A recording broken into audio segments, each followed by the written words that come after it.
seche manene katika matin brother mi to seche manene yendo chakre chande nen really tribeless. That is to be the truth. You mean sani obed NSIS obed nango ka wa discuss gik mokare majanyi sika ka Victor. Theories are real. What ought to happen could be reality. Okay.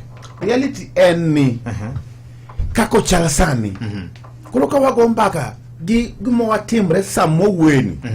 Kod gima notimre 25th this June 2024. Gika ka wuono. Pogro ko sebedo. Okay. Tamiga ji example kendo. Nisa matalik parego chiko 208 or 207 manegi neta gore Kisumu. Ngama ne beda tax cheka nen jo PNU. To ja PNU nderangire chal kama nen ngama wacho do jogot. To 2 days jogi no said the either kanisa or a police station or moko no sitting elo responsible to got kocha. Iwinja.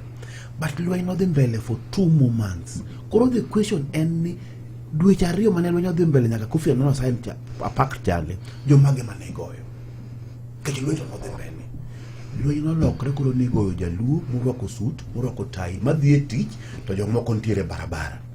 Koro kanyo olokre from ethnic conflict lweny mar ukabila to duge miluongo class conflict. Nikech nitie ng'ama nigo gi ng'ama koro ongego. Okay.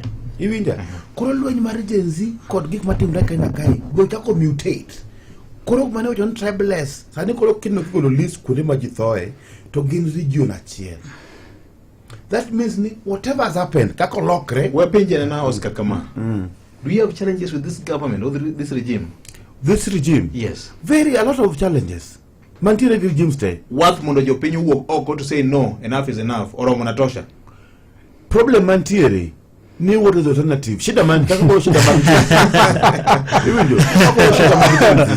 Shida man pia manyare o asengi sini problem mo sebedogo. Okay. Oken problem mo chakre ka wuono. And I've never bought it. Mabende kata kidi mo ndo kaini, osekate mo